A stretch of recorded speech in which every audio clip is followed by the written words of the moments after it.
Dodi. Mas Dodi, congrats ya. Ya Pak. Assalamualaikum Pak. Congratulations ya. Salam. Selamat ya, Mas Dodi sudah lulus. Alhamdulillah Pak. Terima kasih banyak Pak. Alhamdulillah, sama-sama. Ya tinggal nyambung S2 nih ya, kalau bisa. Masa kalah Samsung aja udah S berapa? S10 udah. Oke, Mahal Pak kita mulai ya. biayanya. Biaya apa dulu nih? S2 Pak. Ya memang sih di atas 45 juta sih sekitar. Kalau ngambil di SGU itu sekitar 45 juta, 40-50-an juta lah sampai Iya, habis. betul, Pak. Itu untuk cyber security ya. Oke, kita sambung. Materi kita di lesson 8 ya, lesson 7 kita udah bahas tentang access, identity and access management. Sedang sekarang kita masuk di lesson 8, implementing identity and account management controls. Nih, kalau kita lihat buku, sebentar ya, saya buka bukunya dulu. Udah agak lama, saya nggak lihat bukunya nih. Malah. Sebentar ya. Nah, kalau dilihat di buku, sebentar, ini sebentar agak sedikit ini ya. Ya, sebentar saya lihat di buku Security Plus itu, sebentar ya. Ini lesson 8. Sebentar ya.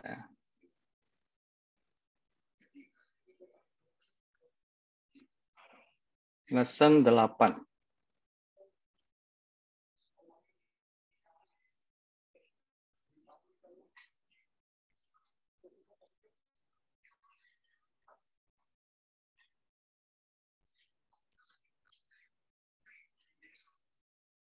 Ya, lesson 8 ini di halaman 179 ya. 179, sebentar saya cek. Ini saya punya bukunya agak sedikit beda dengan yang kalian punya.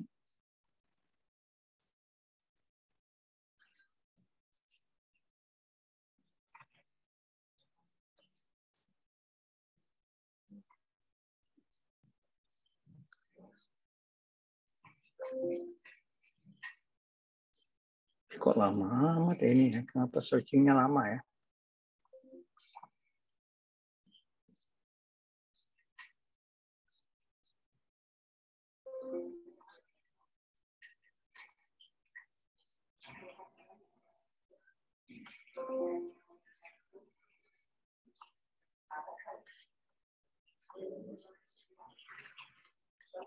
Sebentar ya teman-teman ya. Saya ini kan dulu. Nyari ininya dulu nih. Jadi kalau dilihat dari ininya,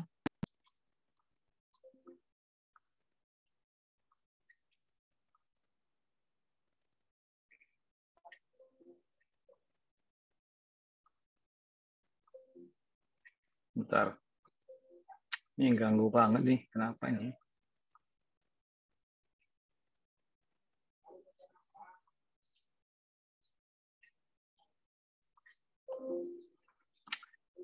Bentar ya. Ini Outlook-nya ganggu saya nih.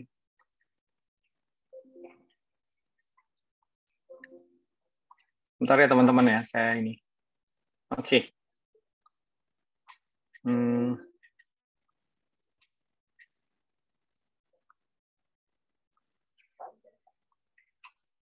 Oke, kalau dilihat di sini di buku itu ada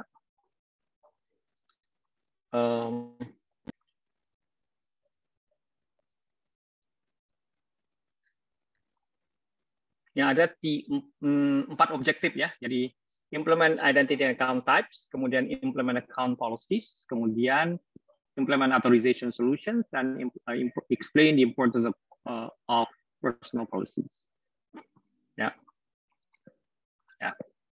Kita mulai dari topik 8A. Implement identity and account types. Ya. Syllabus objectives covered, given the scenario, implement identity and account management controls. Kemudian itu 3.7. 5.3 explain the importance of policies to the organizational security. Nah, pertama kita bahas dulu mengenai identity management controls, ya. Nah, yang kalau bicara mengenai identity management control itu banyak ya. Contoh-contohnya di sini adalah certificate dan smart card, kita udah bahas ini di materi sebelumnya, yang biasanya berhubungan dengan public key cryptography atau disebut dengan asymmetric cryptography. Subject identified by a public key wrapped in digital certificate and private key must be kept secure. Kemudian selain itu ada token, authorizations issues under single sign-on, and avoid the need for user to authenticate to each service. Nah, ini token ya. Jadi kita bisa menggunakan token itu sebagai additional faktor ya, yang berhubungan dengan identitas dan authentication. Identity and the authentication. Nah, kemudian identity provider ya, which normally provision and manage account. Jadi identity provider itu yang memprovision dan melakukan manajemen terhadap account, process authentication ya, process authentication, and kadang-kadang di suatu infrastruktur tertentu atau environment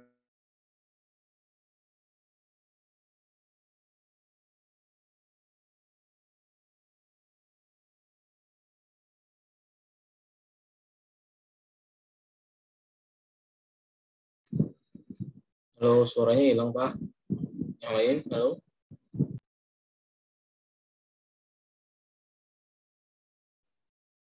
suaranya hilang. Kayaknya putus jaringannya.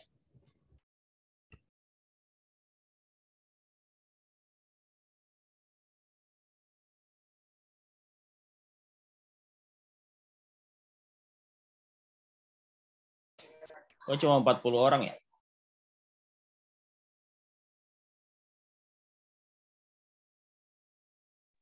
Mohon maaf, ini saya punya koneksi terputus. Ya, oke. Nah, itu dari sisi identity provider ya. Jadi yang menyediakan identitas bisa mensupport yang namanya federated identity management sehingga third party yang orang lain atau pihak lain itu bisa menggunakan identitas ya. Nah, kemudian untuk masalah personal karyawannya, kita tuh ada beberapa jenis policy ya. Yang biasanya pertama diimplementasikan untuk melakukan checking ya, terhadap karyawan baru ya. Ada yang disebut dengan onboarding ya, ada namanya onboarding. Jadi ada background check and onboarding policy. Nah, ini adalah kebijakan-kebijakan yang diterapkan oleh perusahaan untuk melakukan checking terhadap latar belakang karyawan dan onboarding pada saat masuk sebagai karyawan ya. Nah, biasanya ini yang dihandle oleh human resources ya. Biasanya mereka menghandle policy-policy atau kebijakan-kebijakan yang berhubungan dengan personal ya, karyawan. Dari mulai recruitment, hiring, operation, working, atau bahkan termination or separation atau firing atau retiring. Jadi kalau orang berhenti juga dihandle ya. Nah, background check adalah salah satunya, yaitu di policy atau kebijakan ada yang namanya background check. Bukan checking terhadap latar belakang karyawan, calon karyawan. Kemudian onboarding, ini adalah proses di mana mereka melakukan yang namanya welcoming new employees dan contractor to the organization, menyambut karyawan baru dan kontraktor. Ada account provisioning, di mana mereka melakukan proses ya membuat account, kemudian memberikan hak-hak yang berhubungan dengan akses, kemudian melakukan beberapa hal yang lain ya. Nah, kemudian bentar ya.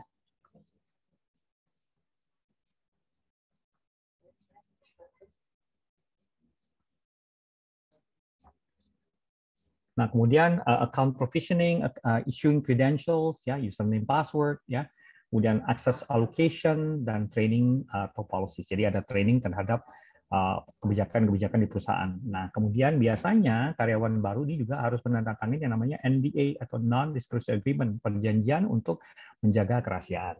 Itu wajib. Ya. Nah, kemudian ada yang namanya personal policies for privilege management. Nah, ini adalah policy atau kebijakan yang digunakan untuk menghandle masalah privilege. Ya. Biasanya digunakan untuk memitigasi insider threat. Ya. Dan ada beberapa metode lain yang bisa digunakan untuk menghandle masalah privilege ya. Contohnya di sini ada yang namanya separation of duties ya. Separation of duties ini memastikan bahwa karyawan itu punya job responsibilities yang berbeda ya. Kemudian biasanya diberikan dalam bentuk standard operating procedures dan menghindari yang namanya shared authority. Ya. Nah, kemudian ada yang namanya least privilege yang biasanya digunakan untuk meng-assign atau memberikan permission yang cukup bisa digunakan oleh karyawan untuk melakukan kegiatan atau satu aktivitas tertentu. Ya. Dan biasanya least privilege ini digunakan untuk mengurangi risiko yang berhubungan dengan compromised account. Kalau seandainya hacker berhasil mendapatkan account itu, dia aksesnya terbatas. Kemudian ada yang namanya job rotation, yang biasanya digunakan untuk mendistribute institutional knowledge and expertise dengan tujuan mereduce critical dependencies. Jadi jangan sampai ada ketergantungan. Termasuk beberapa policy yang lain atau kebijakan yang lain berupa mandatorification, ya, mengharuskan karyawan itu mengambil cuti, ya, cuti tahunan. Biasanya digunakan untuk melakukan pendeteksian terhadap potensi fraud, ya, atau adanya kecurangan. Oke. Nah, ini tadi background check, onboarding policy pada saat karyawan baru mau masuk. Kemudian pada saat masuk, kita menjalankan personal policy. Ya. Nah, kemudian pada saat si karyawan berhenti, kita jalankan yang namanya onboarding policy, kebijakan-kebijakan yang berhubungan dengan onboarding, atau pada saat karyawan itu mau berhenti. Contohnya adanya Identity and Access Management Track, mendisable user account, ya, dan privileges, ya. Kemudian ensure integrity and availability of information asset managed by the employee, memastikan bahwa integritas dan availability-nya terjaga, ya, meskipun pada saat karyawan itu berhenti. Kemudian retrieving company asset, jadi mengembalikan aset-aset perusahaan, ya, returning personal asset, mengembalikan aset-aset personal. Juga kita harus mengconsider atau mempertimbangkan shared or generic accounts, security procedure that must be changed. Jadi kadang-kadang ada account yang disebut dengan generic atau shared yang digunakan oleh beberapa user sekaligus. Nah, ini harus diperhatikan, ya, harus ada prosedur, ya, untuk melakukan monitoring dan perubahan. Kemudian ada yang namanya security account types and credential management. Nah, di sini biasanya kalau misalnya di sistem operasi seperti Windows, misalnya kita ada yang namanya standard users. Standard users ini punya privilege yang limited, yang terbatas, ya, and should not be able to change the system configuration. Jadi tidak diperbolehkan untuk merubah konfigurasi dari sistem, dan restricted to account profile, ya. Jadi sesuai dengan account profile-nya. Nah, kemudian selain itu ada yang namanya credential management policies for personnel. Jadi ini adalah policy atau kebijakan yang berhubungan dengan credential management. Misalnya contoh password policy, ya, kebijakan yang berhubungan dengan password. Credential management policy juga memprotect access to account and prevent compromise, ya. Nah, ini juga harus ada education, ya. Jadi educate risk from reusing credential and social engineering. Jadi harus diajarkan kepada karyawan, ya. Nah, kemudian juga di Windows kita ada namanya guest accounts, ya, yaitu accounts yang tidak ada credential, anonymous logon, ya. Unauthenticated access to host and website, ya, ini biasanya disebut dengan anonymous logon, and must have very limited privileges or even disabled. Jadi kalau kita tidak perlu gunakan, kita harus disable, ya, karena bisa dimanfaatkan oleh penyerang atau hacker, ya. Nah, kemudian ada yang namanya security group based privileges, ya. Nah, di Windows ini ada. Biasanya privilege itu di-assign based on user, jadi user assign privileges, di mana kita sebagai administrator bisa meng-assign privileges directly to user account. Jadi kita langsung kasih privilege-nya ke user account, misalnya permission dia untuk read, write, atau full control. Ya. Nah, cuma ada kekurangan. Kekurangannya adalah unmanageable if number of users is large. Jadi kalau jumlah usernya banyak sekali, kita kontrolnya agak susah.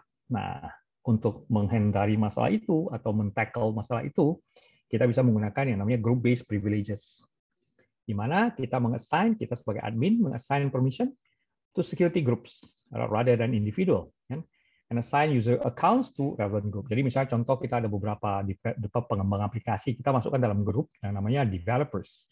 or application developers ya. Kemudian ada beberapa issues yang berhubungan dengan user inheriting multiple permission. Jadi ini agak susah ya.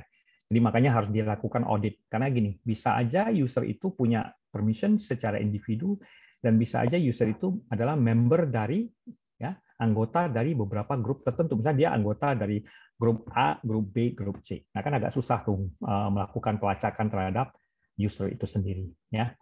Atau maksudnya permission-nya ya. Nah, administrator ini adalah atau di Linux namanya root accounts ya. Administrator root account dia punya privilege yang tinggi. Privilege or administrative account can change system configuration. Yang berbahaya banget ya. Makanya dikontrol ya. Generic administrator root or super user ini adalah user account yang kita buat pakai nama kita, misalnya Semi Yulianto. Itu adalah generic administrator. Kita tidak pakai nama yang administrator. Ya, user account the full control over system ya, tapi pakai nama pribadi. Kemudian ini kadang-kadang menjadi bukan kadang-kadang ya, sering menjadi target dari attacker ya. Kadang-kadang kita disable ya atau usage restricted after installation. Jadi kalau penggunanya juga dikontrol ya. Kayak model administrator, ini maksudnya yang administrator ya. Makanya kadang-kadang kita bikin user baru dengan level admin atau kita masukkan dia sebagai member dari admin. Kemudian ada namanya administrator credential policies which creates specific account with least privileges. Generic account provision dengan adanya generic account provision. Jadi ada kontrol tersendiri, ada prohibition, maksudnya ya terbatas lah. Ya. Enforce multi-factor authentication. Nah ini policy yang berhubungan atau kebijakan yang berhubungan dengan administrator ini harus benar-benar dikontrol karena ini mereka administrator atau root ini punya akses yang sangat tinggi. Makanya harus ada enforcement memastikan bahwa mereka itu tidak hanya menggunakan username sama password, tapi bisa menggunakan multi-factor authentication seperti token dan sebagainya.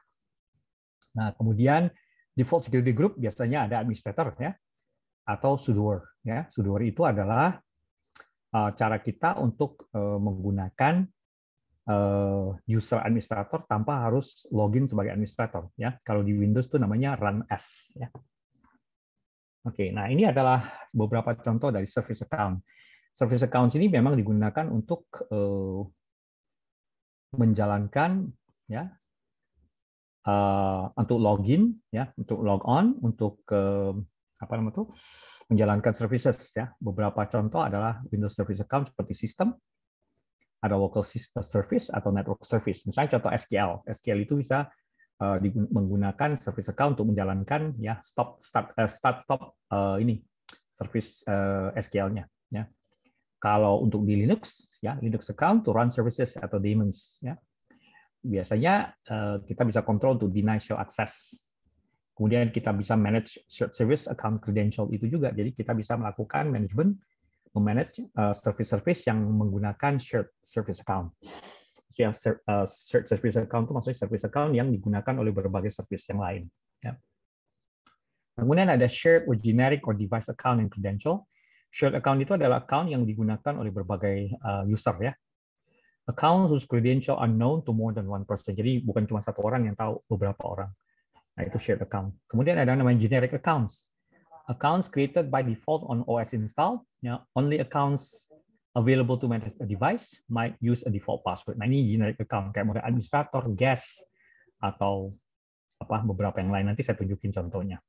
Kemudian risk from shared and generic account, ya contohnya breaks principle of non-repudiation. Jadi kita nggak bisa deny ya, non-repudiation itu undeniable kan, kita nggak bisa ngelak ya, karena digunakan oleh orang lain. Bisa aja kita yang kena ya, kalau ada attack yang berhubungan dengan shared account. Ya. Difficult to keep credential secure ya, karena banyak orang yang tahu. Nah makanya harus ada yang namanya credential policy for devices. Jadi kebijakan yang mengatur credential yang berhubungan dengan device, termasuk juga penggunaan privilege access management software, ya seperti PAM, yang digunakan untuk mengontrol privilege account atau account-account yang punya privilege tinggi. Nah, kemudian juga penggunaan secure shell and third-party credential. Ya, contohnya untuk secure shell yang biasanya digunakan oleh administrator untuk melakukan remote access ke kebanyakan sih Linux atau Unix ya. Kalau Windows sih jarang ya. Nah, secure shell used for remote access. Host key identifies the server. User key pair used to authenticate to server. Server hold copy of valid users public key and key must be actively managed. Nah, biasanya non Windows ya, Linux misalnya. Nah, kalau untuk di Windows kita bisa menggunakan yang namanya Remote Desktop Protocol atau RDP ya. Nah, kemudian ada third party credential ya. Third party credentials ini biasanya password dan key to manage cloud services ya, kayak model kita di AWS misalnya. Highly vulnerable to accidental disclosure. Ini hati-hati ya, kalau third party credential ini bisa rentan sekali terhadap disclosure yang nggak disengaja, ya harus dijaga dengan baik. Ya. Nah, Secure Shell, Remote Desktop itu biasa menggunakan credential juga, tapi disebut dengan Remote Credential, ya atau for Remote Access, ya. Nah, kita coba ini ya. Saya kasih demo sebentar. Saya ingat saya ada Windows Server ya, nanti saya mungkin bisa jalanin Windows Server, ya. Sebentar. Ya, misalnya ini nih.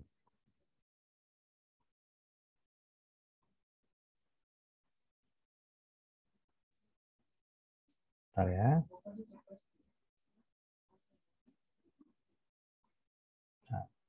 Nah, kebetulan saya ini menggunakan Windows Server, ya. Ini adalah Windows Server, ya. Nah, kita bisa lihat dengan menggunakan sistem misalnya.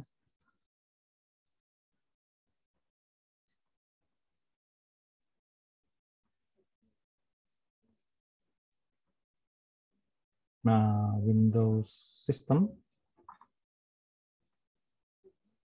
Nah, ini kita bisa klik kanan aja. Bisa di bagian Windows Administrative Tool, ya.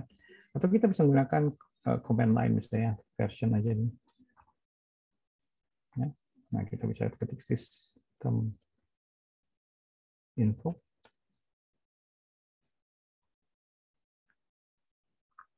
Nah, di sini dibilang ini adalah Microsoft Windows Server 2016 Data Center, ya.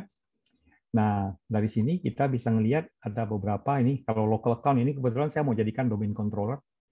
Jadi kita biasa masuk ke yang namanya Windows Administrative Tools, ya. Nah, di sini.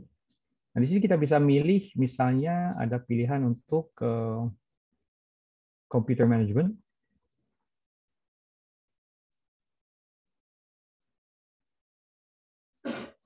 Nah, ini adalah computer management. Ya, kemudian di sini kita bisa lihat ada users and groups. Ini ada user and default, ya. Defaultnya ada 3. Administrator, default account, sama guest. Nah, di groups kita ada beberapa grup yang udah, ini namanya default groups, ya, bawaan dari Windows. Ya. Nah, dari sini kita bisa melakukan yang namanya menambah user. Misalnya contoh saya nggak mau pakai administrator, saya bisa pakai nama, misalnya user. Misalnya saya bikin semi titik Yulianto. Full name semi Yulianto. Nah, kemudian kita setel passwordnya.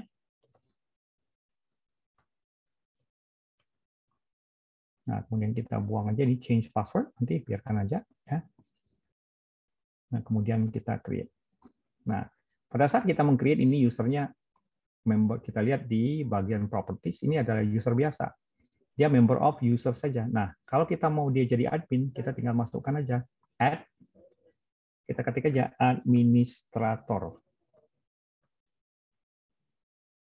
Nah, ini kita cek names. Ya. Jadi dia akan menjadi member of admin. Jadi kalau saya login, ya, by default kita bisa menggunakan command seperti misalnya net user.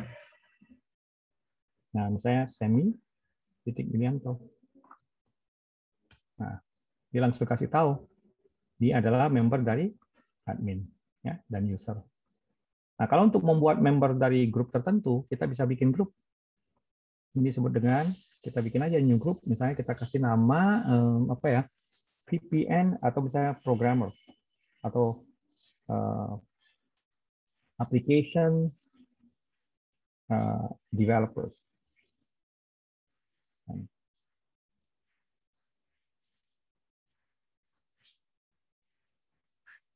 Jadi kita mesti buat grupnya dulu. Nah, baru kita tambah member. Nah, misalnya contoh, saya bisa nambahkan diri saya sendiri. Ya, sebagai member dari ini.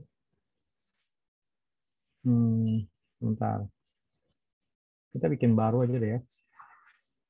Sebentar. Ini nggak apa-apa, ini biarkan aja dulu. Kemudian kasih member aja, misalnya Seni.Yanto. Ya, bisa kita cek name. Ya. Nah, ini dia udah ada membernya. Ya, kita create. Nah, ini. Jadi kita ada namanya application developers.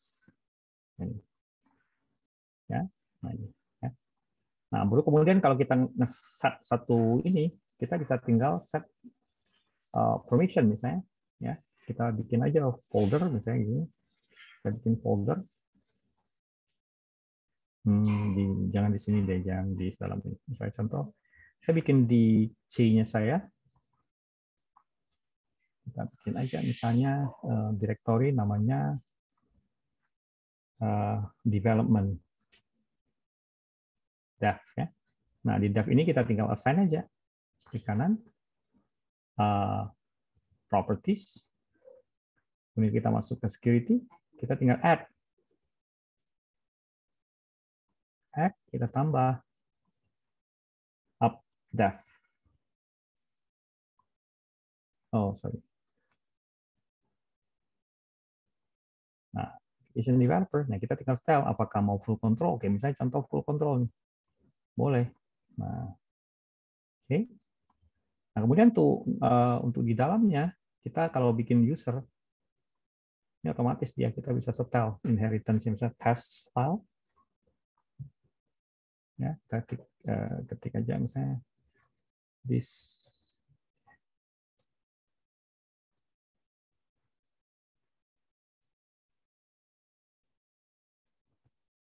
Ya, kita save. Nah, coba kita lihat permission-nya. Klik kanan, properties. Kemudian kita bisa lihat dari security. Nah, by default dia member dari ini. Nah, kita bisa edit. Nah, ini kita by default dia belum ada inheritance ya. Kita bisa secara manual kita tambahkan. Ya. Jadi up developers. Kita bisa jadikan dia full. Oke. Nah, ini kita bisa setel. Atau kita bisa masuk ke ini. Nah, kemudian kita masih masuk ke advance. Bahkan kita bisa melihat auditing-nya. Ini bisa kita add. Saya untuk ke select principal. Kemudian kita ketik application developers. Ya, kemudian kita klik. Nah, kita bisa lihat. Oh, ternyata read-nya apa? Dia punya akses cuma read and execute, read ya. Nah, ini kita bisa audit. Ya, seperti itu kira-kira yang berhubungan dengan account tadi. Oke. Nah, kembali ke materi. Kita masuk ke topik 8B, implement account policies. Nah, kalau account policy simple ya. Ini berhubungan dengan silabus objektif 3.7, given a scenario, implement identity and account management controls. Ya. Nah, di sini kita lihat langsung ada account attributes and access policies ya, yang biasanya kita setel di bagian group policy management ya. Jadi ada account attribute seperti security ID, account name, credential, extended profile attribute, per application settings, dan kemudian ada juga access policy. Ya, jadi kita bisa setel di sini ya. File permission, access type, Active Directory Group Policy dan sebagainya. Ya, ini kita bisa manage di Group Policy Management Editor seperti Anda lihat di screenshot.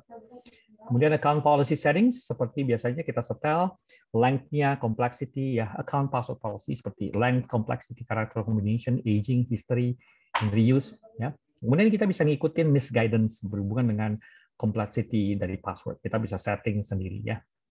Kemudian juga penggunaan password hints ya. Nah ini nanti saya akan tunjukkan ininya contohnya. Kemudian juga kita bisa setel account restriction seperti misalnya kita setel based on network location ya. Based on geolocation by IP address, by locating services, geofencing, geotagging. Ya. Ini ada beberapa istilah. Geofencing itu kayak bikin pagar virtual. Geotagging itu kita nge-tag supaya kalau kita bikin foto dan sebagainya, kita bisa tahu lokasi di mana kita ngambil foto tadi. Nah, kita bisa setel network location berdasarkan misalnya VLAN, IP subnet, remote IP atau connecting to machine type of group ya, atau melakukan interactive versus remote logon. Jadi kita bisa setel siapa yang aja yang boleh melakukan remote logon dari lokasi tertentu. Ya. Kemudian juga selain itu kita bisa setel time-based restriction seperti misalnya logon hours-nya, duration, impossible travel time, risky login, itu bisa kita setel ya. Nah, kemudian account kita bisa juga setel audit-nya. Accounting and auditing to detect account misuse. Ya. Use of file permission to read and modify data, failed login atau resource access attempts. Ya, ini kita bisa setel di bagian account policies ya. Nah, kemudian kita juga bisa ya ini kita bisa lihat di event Windows event di bagian security event ya. Nah, kemudian untuk recertification ya biasanya kita harus melakukan monitoring terhadap use of privileges ya. Bahkan kita kadang-kadang harus granting atau revoking privilege. Granting itu memberikan privileges, revoking itu membatalkan privileges. Nah, ini harus dikomunikasikan antara IT dan HR. Termasuk account permission. Ini tadi yang saya masukkan ke bagian auditing dan effective access. Oke, ada impact of improperly configured account seperti insufficient permission atau unnecessary permission.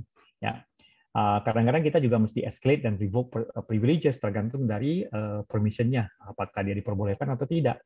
Nah, kita bisa menggunakan permission auditing tools seperti yang ada di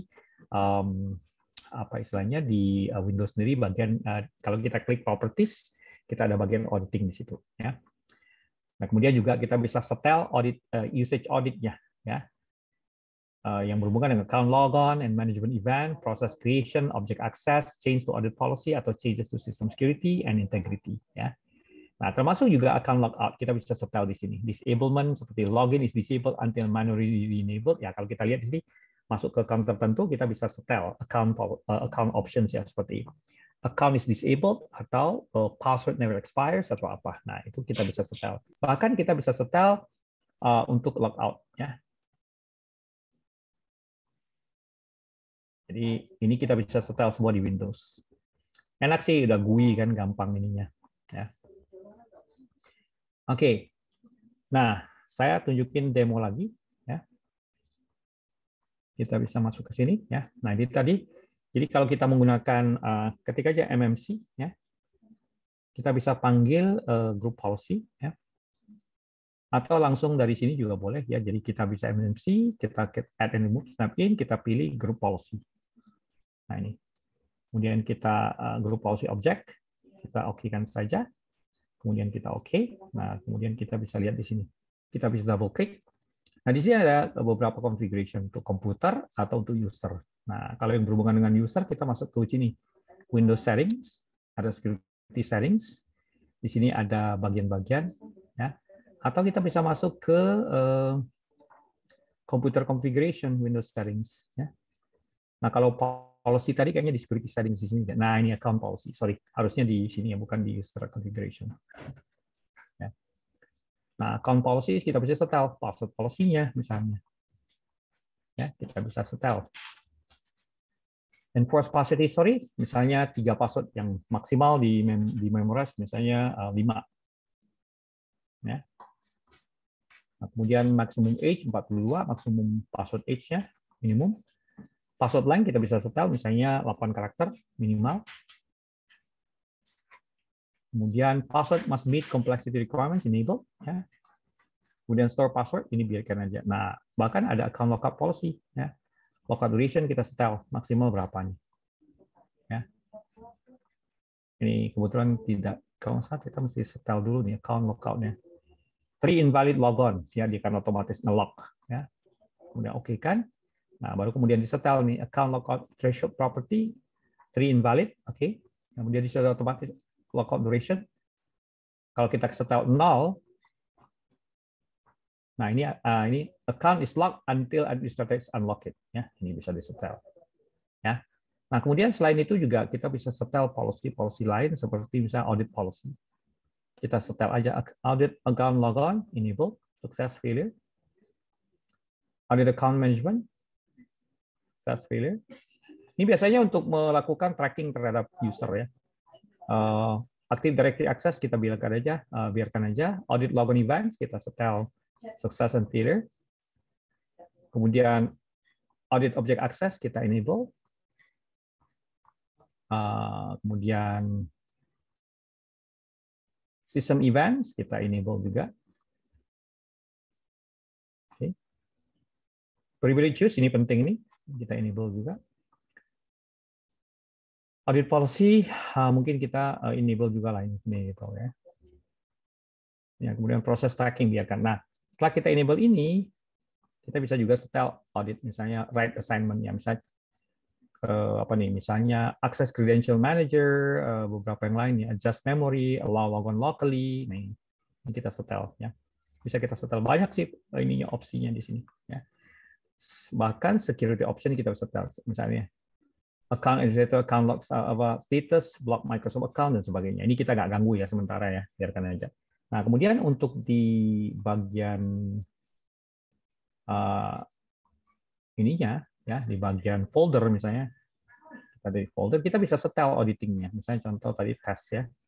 Ini saya masuk ke this PC, dev. Ini kita bisa setel nih ininya. Ke properties. Kemudian kita bisa setel dari sisi security-nya, kita bisa setel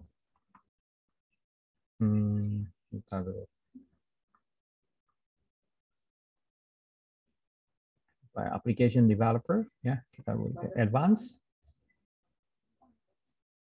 Nah, kita bisa lihat effective access-nya app developers. Ya, atau bahkan si user ini kita bisa setel view efektifnya, atau kita bisa setel misalnya saya mau panggil si user baru ya. Tadi si siapa? Semi Yulianto. Saya bisa setel semi.yulianto. Kita cek names. Oke, kita bisa lihat effective access-nya. Ini. View effective access. Nah, ini kita bisa setel. Atau kita bisa menggunakan ada tool, kalau salah saya Xcalc ya. Saya lupa nama toolnya, Xcalc. Apa ya namanya ya, lupa saya sebentar. Ada tool yang bisa digunakan juga. Bentar, saya coba cek dulu namanya.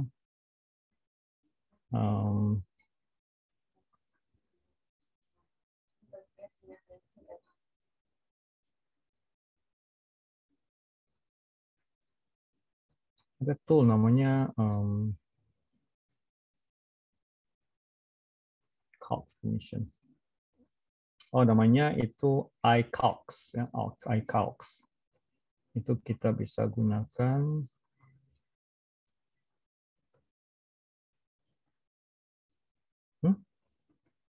Ya, lupa saya apa toolnya itu ya, lupa saya. Saya cek lagi ya. Nah, anyway, kita bisa ngecek ini. Nah, kemudian kalau mau setel audit di satu folder tertentu, kita bisa masuk nih. Kita bisa masuk ke bagian folder tadi ya. Kita klik kanan properties. Kita bisa setel di bagian advance kalau salah saya sebentar ya. Security.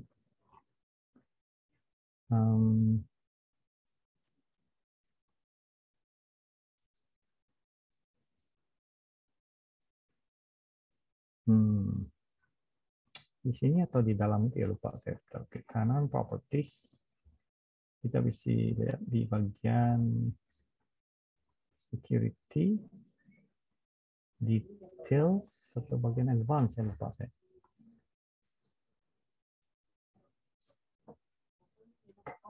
Lupa saya.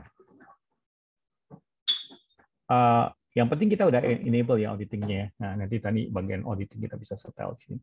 Nah, nanti di event kita bisa lihat ya, dari nanti di events kita bisa lihat di bagian computer. Kita add aja di sini sih sebenarnya, file, add remove snap in, kita di computer configuration, computer management ya. Kita aktifkan.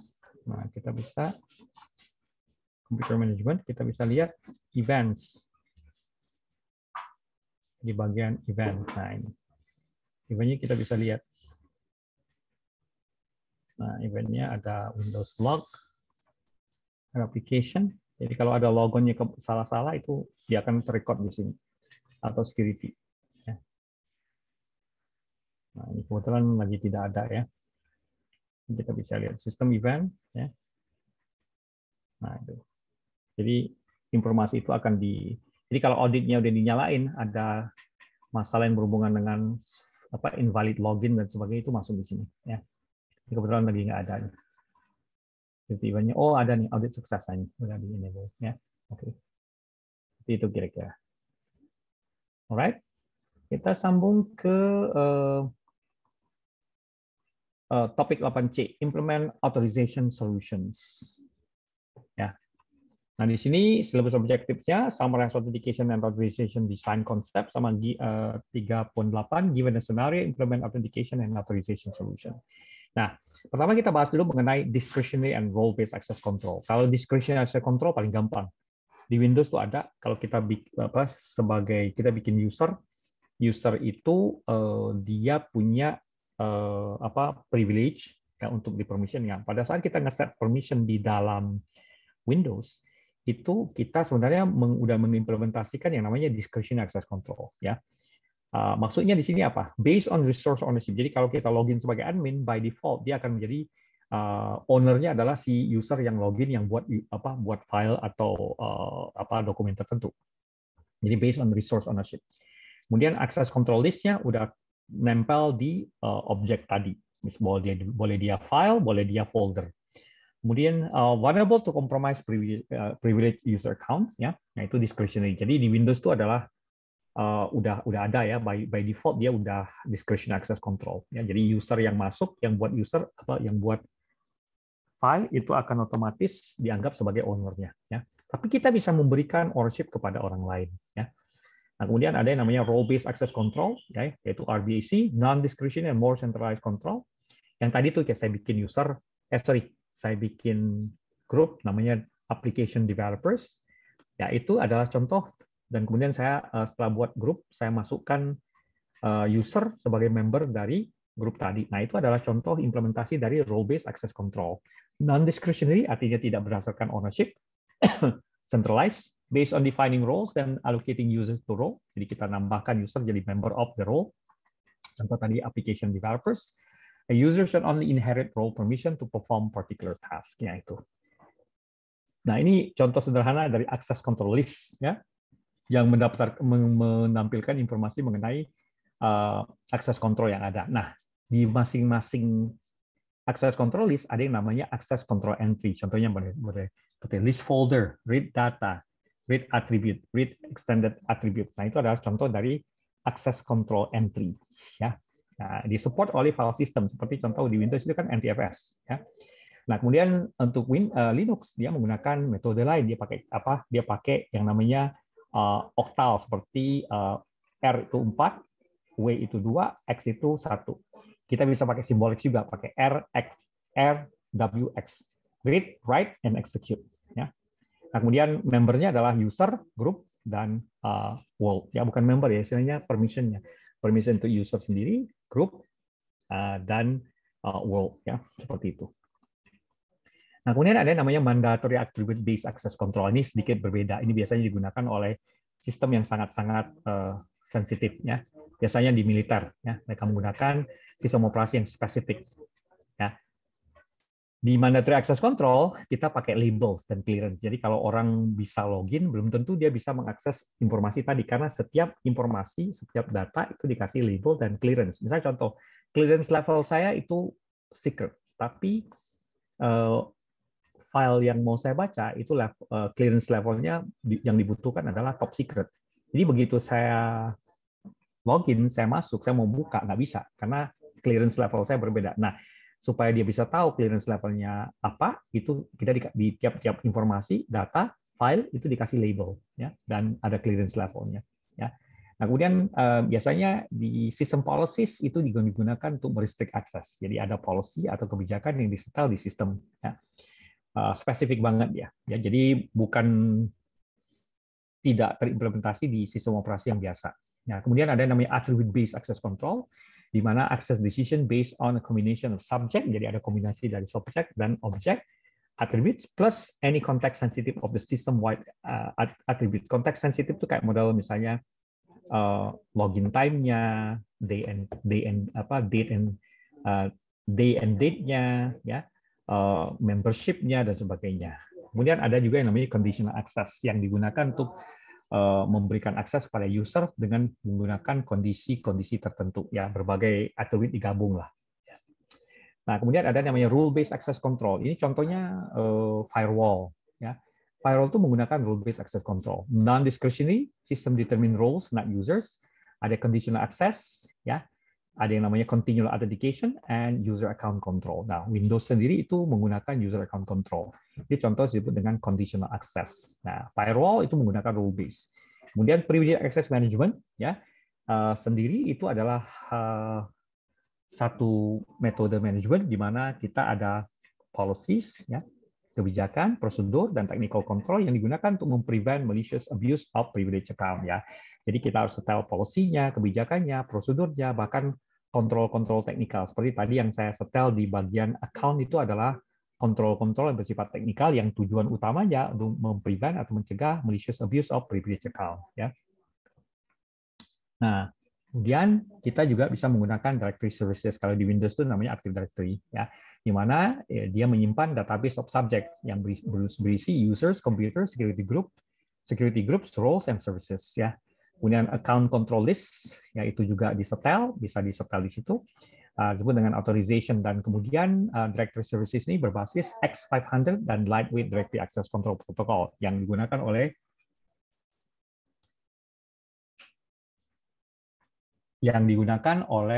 Active Directory, ya.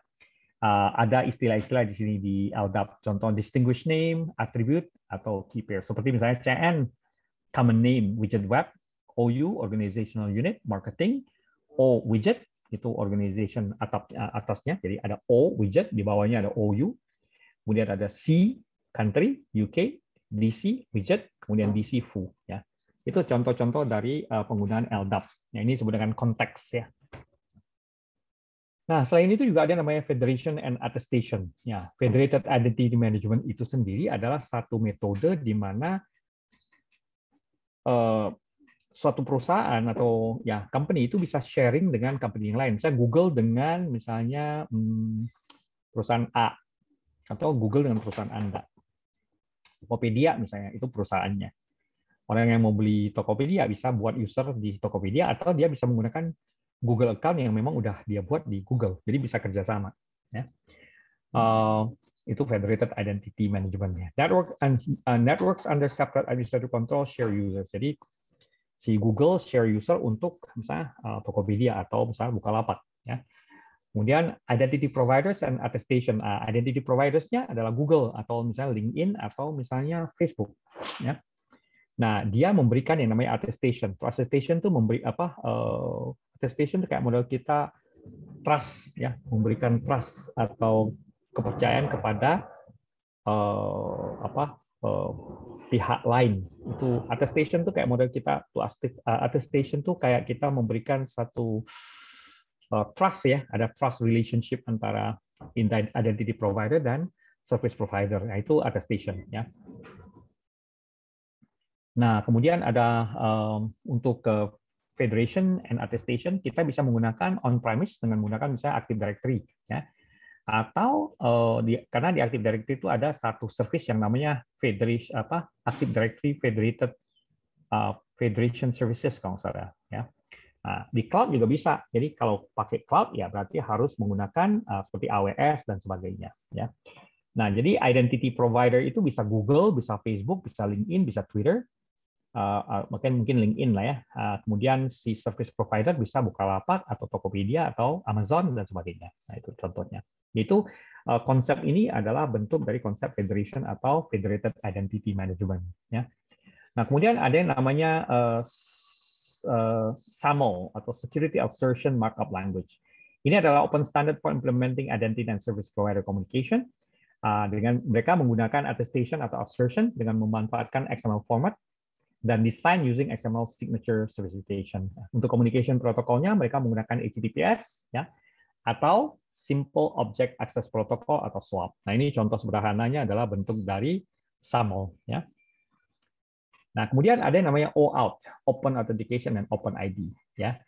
User-centric federated service better suited to customer website. Ya, mereka menggunakan yang namanya representational state transfer atau REST application programming interfaces atau APIs.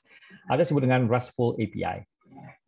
Ini adalah framework for implementation, not a protocol. Ya. Nah, kemudian ada OAuth atau Open Authentication yang didesain to communicate to authorization rather than explicitly authenticate a subject. Client-side and application interact with OAuth, IDPs, and resource servers that hold the principal's account data. Different flow type for server and server or mobile application to server. Dan mereka menggunakan yang namanya JavaScript Object Notation Web Token, JSON JWT. Nah, ini OAuth ini digunakan oleh berbagai perusahaan sekarang, seperti contoh Google atau bahkan Facebook. Ya. Nah, kemudian OpenID, Connect. Nah, ini adalah satu tambahan function ya dan flow to OAuth to support explicit authentication. Jadi OAuth itu sebenarnya OpenID itu sebenarnya ya satu fungsi baru ya yang menambah fungsi dari OAuth itu sendiri ya. Nah, itu ininya ya. Nah, terakhir sedikit mengenai ini ya. Topik 8D, explain the importance of personal security. Nah, ini tadi kita udah bahas mengenai personal ya, policies. Syllabus objektifnya explain the importance of policies to organizational security. Ya. Nah, ada beberapa policy yang memang biasanya di set up untuk personal atau staff, yaitu misalnya contoh acceptable use policy, employee use of employees hardware and software asset. Jadi kalau penggunaan aset dari perusahaan, misalnya contoh laptop atau bahkan email itu dikontrol, tidak bisa sembarangan kita memakai email kantor untuk melakukan kegiatan bisnis perorangan atau individu. Nah, kemudian ada rules of behavior and social media analysis. Ya, ini juga harus dikontrol dengan menggunakan policy. Ya, general requirement for professional standards cover personal communication and social media account, and additional clauses for privileged users. Jadi ini juga harus dikontrol dengan menggunakan policy tertentu. And use of personally owned devices. Ini biasanya dikontrol dengan policy yang namanya bring your own device atau BYOD. Nah, ini juga digunakan untuk menghindari yang namanya shadow IT. Ya. Apa yang dimaksud dengan shadow IT? Shadow IT adalah suatu kondisi di mana user itu bisa beli barang atau software tanpa melewati proses procurement yang harusnya mereka lewati. Mereka kayak modal beli sendiri lah. Ya. Meskipun itu dibeli oleh departemen yang bersangkutan. Tapi karena tanpa melalui prosedur procurement, bisa jadi ini akan menimbulkan risiko di perusahaan karena software yang dibeli atau hardware yang dibeli itu punya ya bisa menimbulkan risiko lah. Misalnya contoh beli software yang bisa membuat ya denial of service atau mungkin scanner ya yang ya notabene bisa membuat server crash dan sebagainya. Termasuk policy-policy yang lain atau kebijakan yang lain seperti clean desk policy yang mengharuskan user itu ya memastikan bahwa meja dari user itu pas mereka keluar istirahat dan sebagainya bersih tanpa ada dokumen-dokumen yang sensitif. Ya. Nah, kemudian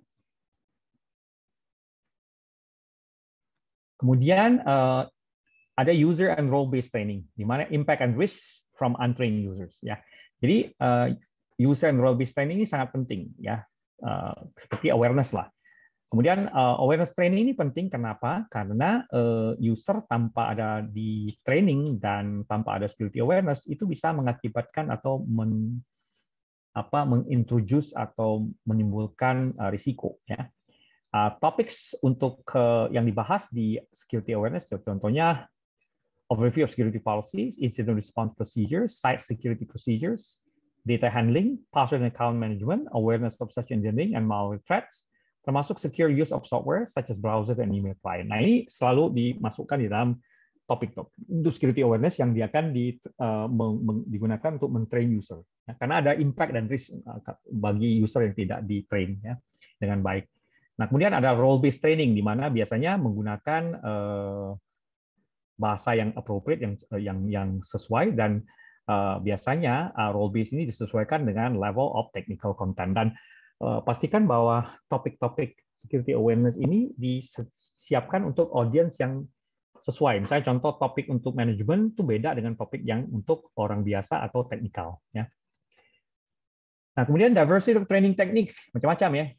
Ini bisa menggunakan training delivery methods-nya seperti misalnya CBT, computer-based training, simulation, branching scenario, gamification, ya bentuknya game, atau bahkan training berhubungan dengan phishing, misalnya menggunakan phishing campaign, simulate phishing messages to test employee awareness. Jadi banyak tools yang digunakan untuk mensimulasikan phishing. Ya, contohnya ada yang namanya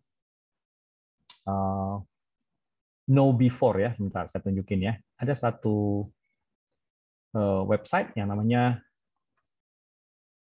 Know Before. Nah, ya. Nah ini adalah suatu website yang menawarkan aplikasi untuk phishing campaign ya, ini ya. Jadi ada free tools-nya, ada product and services, ya. Ada Kevin Mitnick Security Awareness Training, ya. Atau Enterprise ya, Security Awareness Training Program. Nah, ini ada free tools-nya, ya. Ya, seperti Automated Security Awareness Program, ya, phishing tool-nya. Nah, ya.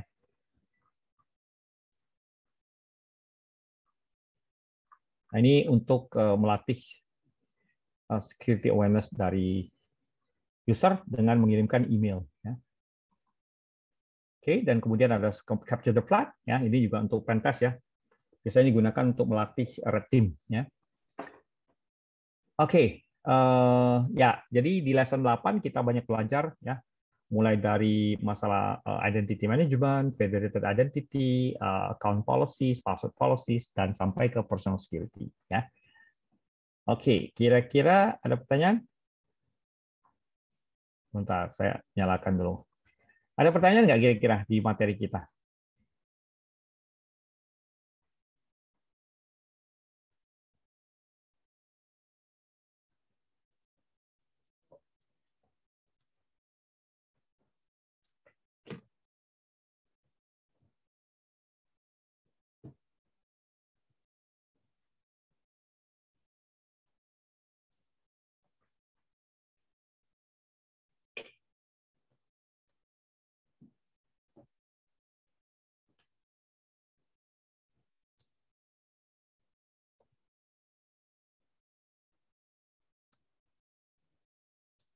Oke, teman-teman, ada pertanyaan nggak kira-kira? Pak, saya ya? mau nanya, Pak. Ya, silakan. Jadi kalau untuk misalkan bikin policy nih, Pak, dan ada misalkan kalau mengikuti acuan dari NIST itu kadang ada yang nggak sesuai tuh sama kondisi company misalkan dengan proses bisnisnya. Kayak misalkan salah satu contohnya kalau ada pengadaan laptop baru tuh BitLocker-nya kan kalau di NIST itu bagusnya dinyalakan ya, Pak. Nah, ya. Kalau di beberapa company tertentu yang pernah saya kerjain itu BitLocker-nya malah dimatikan karena misalkan sudah ada beberapa kejadian laptop itu misalkan hilang atau apa, atau misalkan sudah ketemu cuman BitLocker-nya kan nyala terus tidak ada key-nya itu, usernya lupa naruh atau apa. Jadi itu nggak apa-apa ya, Pak? Jadi gini, mengikuti jadi gitu. Jadi gini, NIST itu kan punya dia standar guidance dia, guidelines ya. Nah, yang namanya guidelines itu tidak wajib, tergantung dari kondisi perusahaan. Ya. Ada yang namanya standar guidelines itu termasuk policy itu sendiri sebenarnya bisa disesuaikan dengan kebutuhan perusahaan. Ada yang namanya customization. Ya. Kemudian tailoring. Nah, itu kita bisa sesuaikan dengan kebutuhan perusahaan. Nah, tapi kalau kita bicara mengenai minimal security control, baseline, nah sangat disarankan untuk mengenable BitLocker misalnya, atau melakukan patching, atau bahkan melakukan beberapa teknik hardening di mana service-service yang tidak bisa atau tidak digunakan itu mesti dimatiin gitu, Mas. Jadi nggak wajib, tapi tergantung lagi ya, tergantung dari ini apa istilahnya kebutuhan dari perusahaan yang bersangkutan gitu ya. Jadi harus bisa di customize Mas. Jadi jangan saklek gitu ya, saklek maksudnya strict. Ya. Kalau memang dibutuhkan dan itu memang wajib ya nggak apa-apa, kita pastiin itu masuk di policy. Jadi ada yang namanya minimum security atau disebut dengan baseline. Kita setel baseline-nya. Jadi kita bisa copy, bisa kita bikinkan. Kalau bikin baseline nggak susah kok Mas ya. Ini saya kasih demo ya. Misalnya contoh kita mau bikin itu standar semua. Nih, bisa begini nih. Di mana tadi itu ya? Bentar. Saya mesti jalankan ya Vancouver ya. Nah ini. Sebentar. Jadi yang namanya security baseline itu bisa disetel. Kita bisa bikin sendiri, Mas. Ya, misalnya contohnya di. Nah, jadi kita bisa setel. Misalnya contoh tadi kita bikin policy ya. Kita masuk aja ke group policy.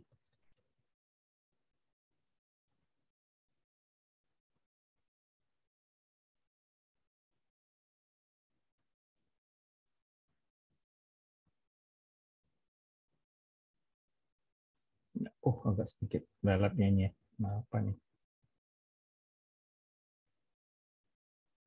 Nah, kalau pakai MMC, ya, kita pakai MMC, kita bisa nambah kayak gini kan? Tambah aja group policy. Group policy. Nah, kita add. Kemudian kita bisa setel configuration yang ada di Windows itu. Ya, misalnya seperti ini, group policy. Kita bisa masuk ke configuration, Windows settings, ya. Security settings. Nah, ini kita bisa setel. Misalnya tadi kan saya ada berubah nih, password policy seperti ini. Ya.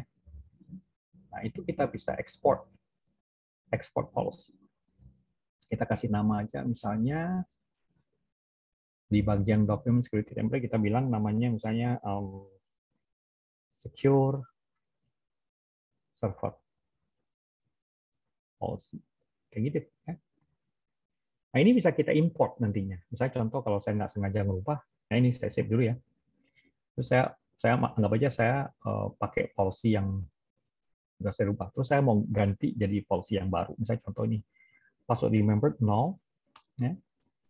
Maksimum password age-nya atau password length-nya kita setel aja misalnya 13.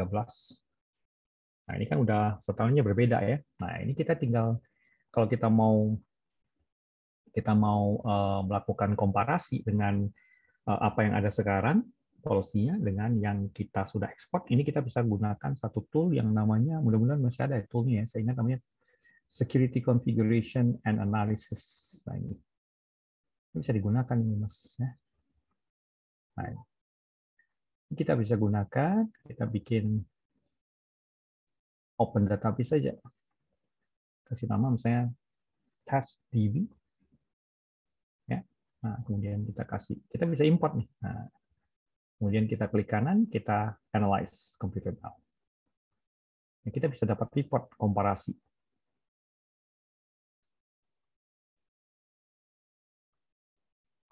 Nah, ini.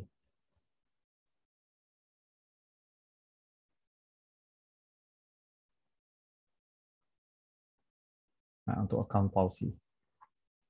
Kita bisa lihat. Nah, bisa kelihatan kan ada yang warna merah-merah, silang.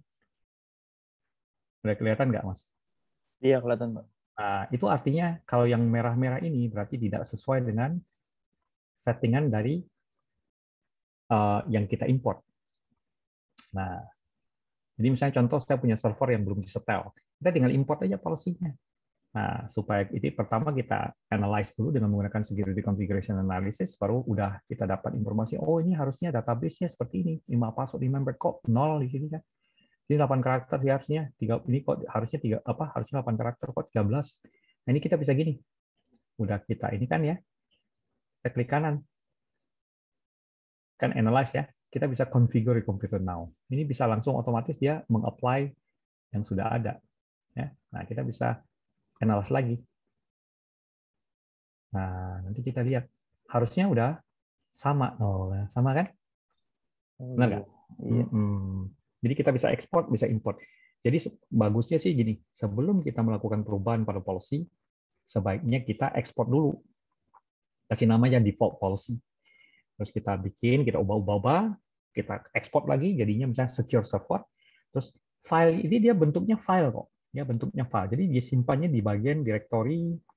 Ada file namanya di dokumen tuh security template nih. Template. Nah, ini file ini aja Anda copy. File ini aja, bentuknya kecil kok filenya. Anda copy, masukkan dalam hard disk atau flash disk, kemudian begitu masuk di server, Anda bisa import seperti ini. Computer configuration, Windows settings, security setting, di kanan, import, masukin server policy. Selesai. Nah, kita bisa lihat nih policy. Tuh, sama kan? Benar nggak? Iya, sama. Iya, Pak. Oke, terima kasih, Pak. Sama. Oke deh, saya rasa itu dulu ya, sebentar. Ya,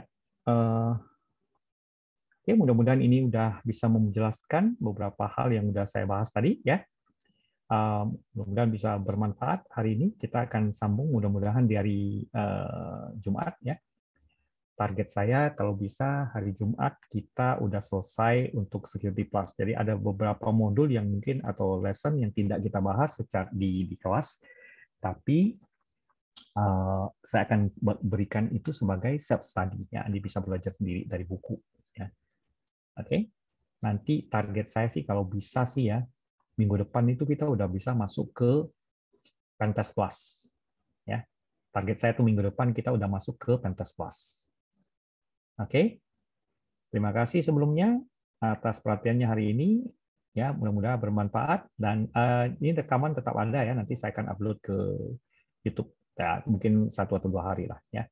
Terima kasih sebelumnya. Assalamualaikum warahmatullahi wabarakatuh. Selamat Terima kasih, malam. Pak. Terima kasih, Pak. Waalaikumsalam. Waalaikumsalam warahmatullahi wabarakatuh. Terima kasih, Pak. Waalaikumsalam warahmatullahi wabarakatuh, Pak.